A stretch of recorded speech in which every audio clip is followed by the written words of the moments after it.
So today I'm going to be creating a Halloween themed tag in my mixed media tag journal. So I've been asked quite a few questions about this tag journal, so I just thought I'd quickly answer a few of them before I get started. Now, people wanted to know what the dimensions were for the tags. Well, they're approximately 8 inches high, so from bottom to top around about 8 inches, and about 4 inches across. So you're talking 20 centimeters from top to bottom and 10 centimeters across. That gives you the basic dimensions of the tag. It's just a single hole at the top that you can just punch through using a crocodile or a hole punch. My original tag journal came with these acetate covers, or polypropylene covers, or whatever you want to call them. I'm trying not to get the reflection from the camera. There's a couple of these, and I use these as a template to cut out the tags now that I've actually used up all the tags that came with the tag journal. Now, I was given the tag journal as a present a long time ago, and I've no idea where it came from or if these things are still manufactured. So you can create your own. As I say, the dimensions of the tags are 20 centimeters or 8 inches, or 4 inches or 10 centimeters across, and then literally just taper off the top. It's as easy as that. So I have a piece of corrugated cardboard that I'm going to be working on today. So as you can see, very, very faintly, I've already gone round with a pencil and just drawn the outline of the tag, and then just marked in where the hole wants to be punched there. So all I have to do now is to grab a pair of scissors and literally just free the shape of the tag from the cardboard. Now, you could either do this with a craft knife or with a pair of scissors, whichever you find easier. I think sometimes cutting out with a craft knife is quicker, not necessarily as accurate. Can't really see my pencil marks, that's why I've just turned that around.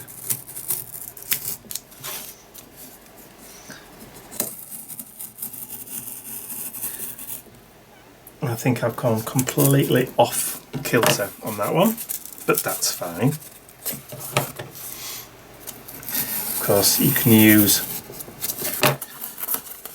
a ruler if you wish.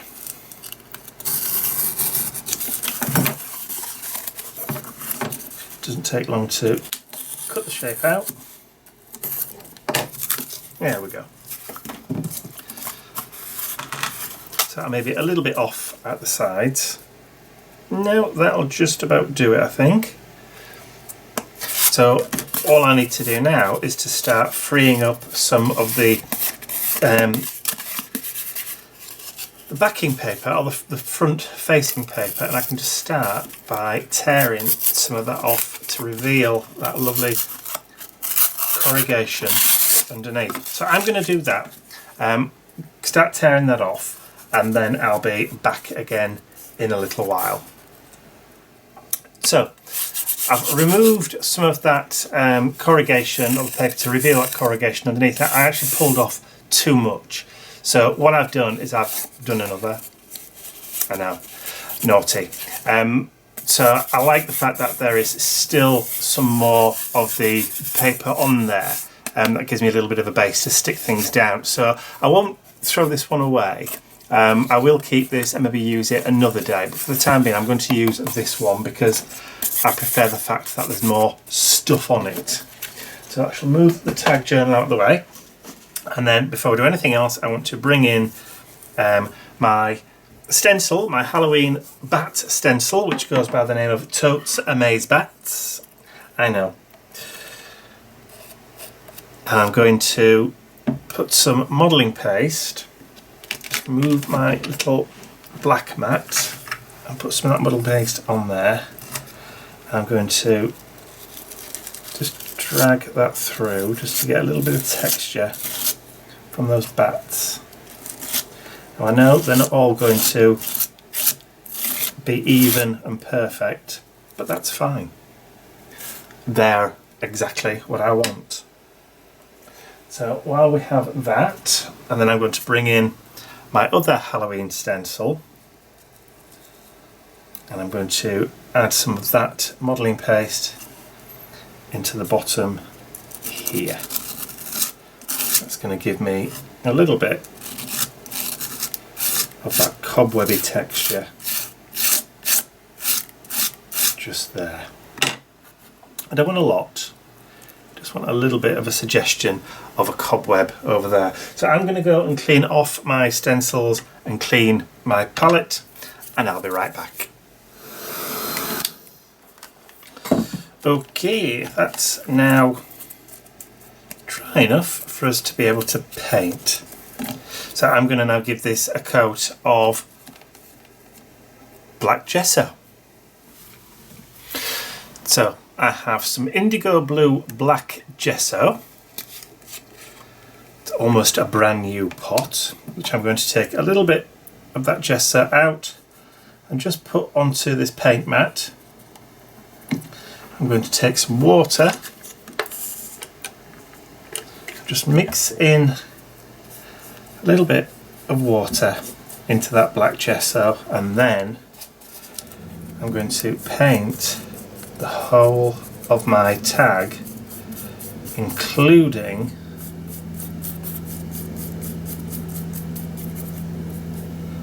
those bats. And then let's get that dry. Now that the gesso is dry, you can see where with the modelling paste the gesso is soaked in and it's just slightly lighter. So before I go any further, I'm going to bring out some distress stickles. This is spiced marmalade, and I'm going to just add in a little bit of that glitter glue just into the background. Now, using a brush, I'm just going to add a little bit of that sparkle into the background.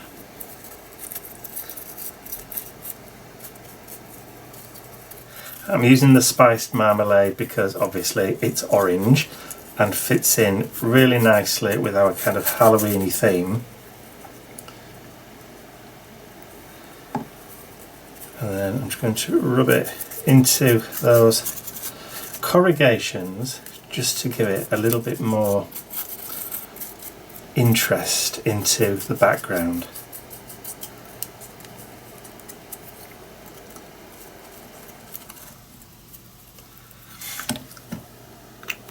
So that's spiced marmalade. I've also got black soot, and I'm going to do exactly the same thing again. So I know this is black, but it's still going to have a little bit of sparkle to it and a little bit of shimmer that you'll just catch into the background.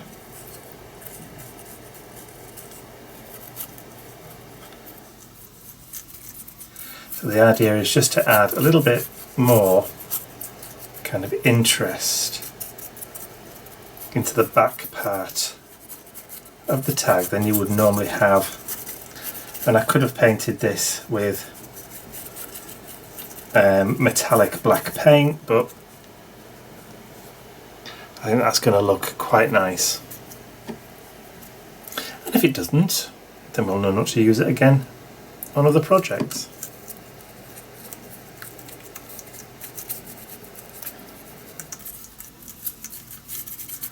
Okay, so that's going to be our base. So I'll just give that a little gentle heat just to dry off that stickles before we carry on with anything else. Okay, so I'm now going to start to put together the bits and pieces onto my tag. Now I have a few pieces of backing papers from the Tim Holtz Halloween collection from I think 2016. This is left over from last year. I didn't bother buying again this year because I still had a lot left over from the year previously. And I have some bits and pieces from the Halloween ephemera collection, plus I have those two fabulous witchy girls from the Paper Dolls Ancestor set as well, which I'm all going to incorporate into the tag. So literally it's just going to be a question now of putting everything together. So This was a piece which was larger, and I just trimmed out and cut the circle so that it would fit inside my frame. So I'm just going to add a little bit of white glue just around the edge, just to hold that in position before I stick anything else down, because I want this to be pretty much in place and just held before we go ahead with anything else. So that should fit and hold. There we go. So that's going to hold in place. So I'll put that to one side to let that dry, and we can start layering all the other bits. Now, of course, we need to add a little bit of distress to these. So I'm going to grab my distress tool, and I'm going to try and find my vintage photo.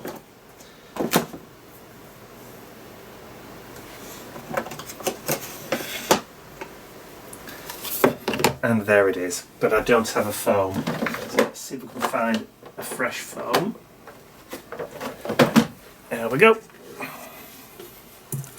Don't often actually get the vintage photo. Normally I like to work with the archive links, but for a change, why not? This vintage photo is quite juicy. It must be a fairly new one.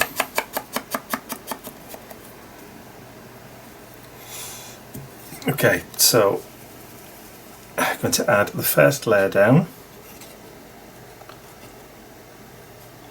Funny feeling that this glue's going to run out. How's that for preparation, eh?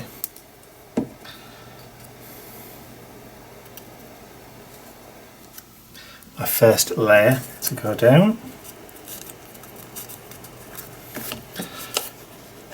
Since I moved into the new room, I've misplaced a few bits and pieces, but that was to be expected. I can't find my Tombow mono liquid glue. It seems to have disappeared, unless somebody's borrowed it. Mentioning no names. It's not really sticking down very well.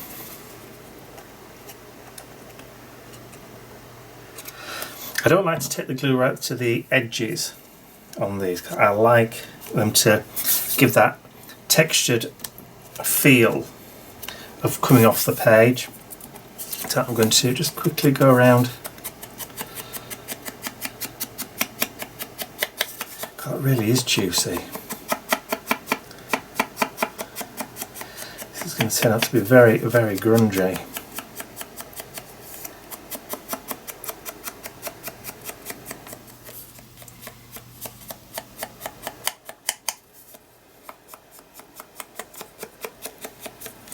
I think I quite like that. How very grungy.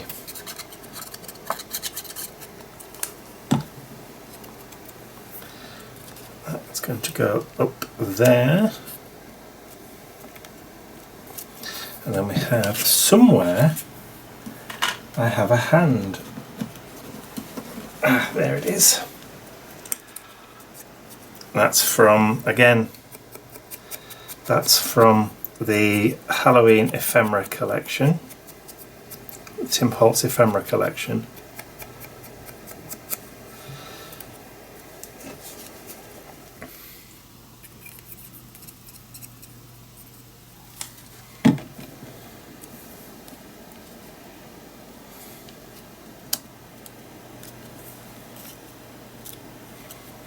Okay, and we can start building up our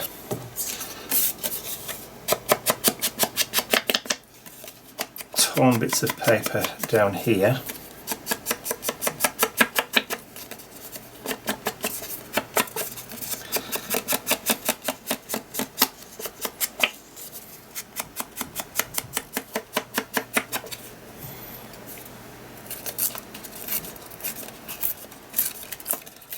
Let's just give that a bit of a rough edge. Probably should have done this before I dirtied it up. That's fine. Don't want it completely straight and straight and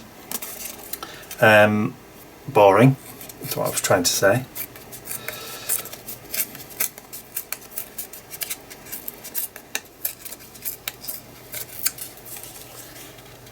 Yep.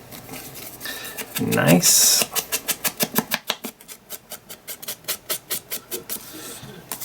We like grunge and we like rough.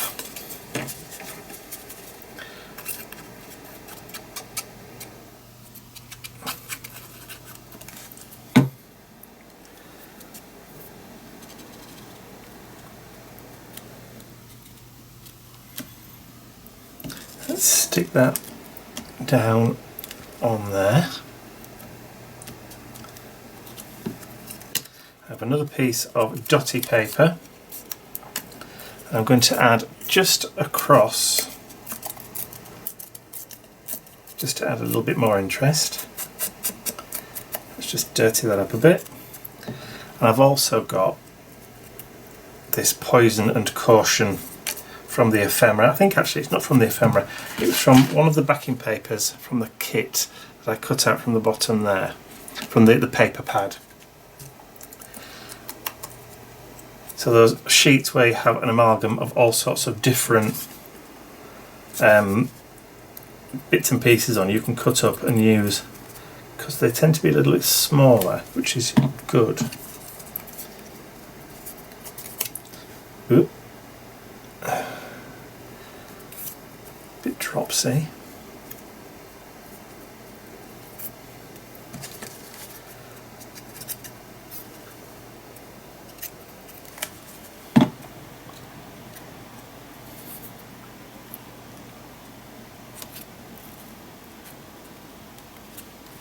Cool. Like that. And then at the bottom here I've got another two, Spirit of Camphor.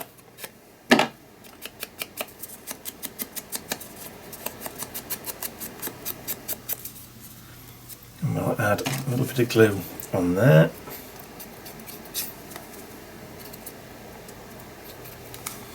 And then that can go just on there. And that chloroform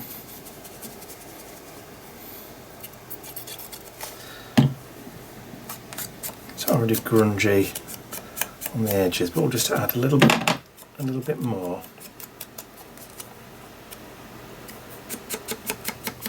Now some of this isn't going to be seen, and I want to add that coming down about here, because when I add our girls, they're going to sit on there, and then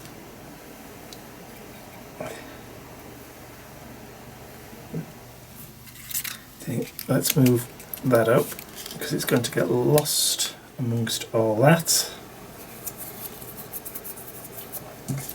And now I can add the glue.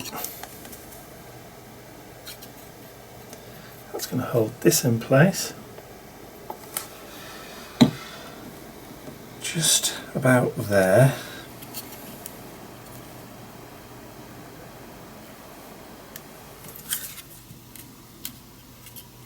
And then I can tuck the girls under there while it's still a bit wet.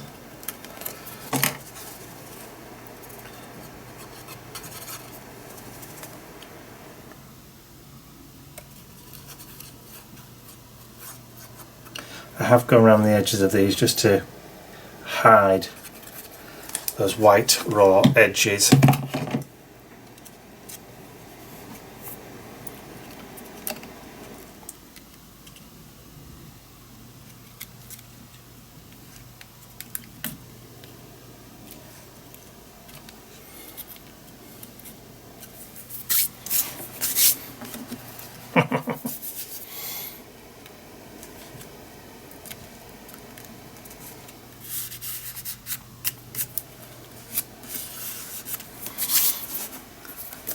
Ooh, and then I'm going to grab that glitter glue again. I'm just going to add a little bit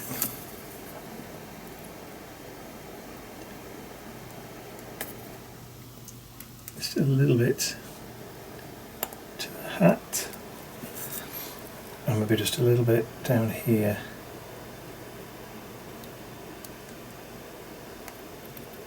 On her broom. And then I'm going to add just a small amount just on the top and bottom there.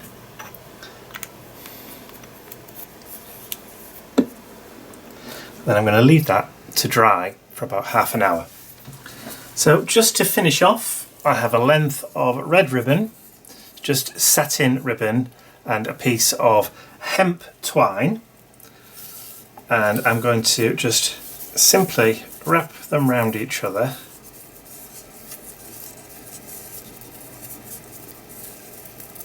and then I'm going to pass that through the hole that I've punched into the top of the tag while everything was drying.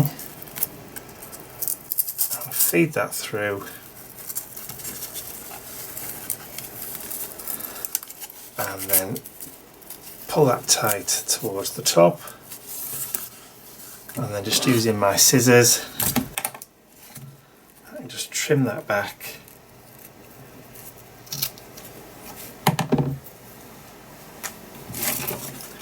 to finish off.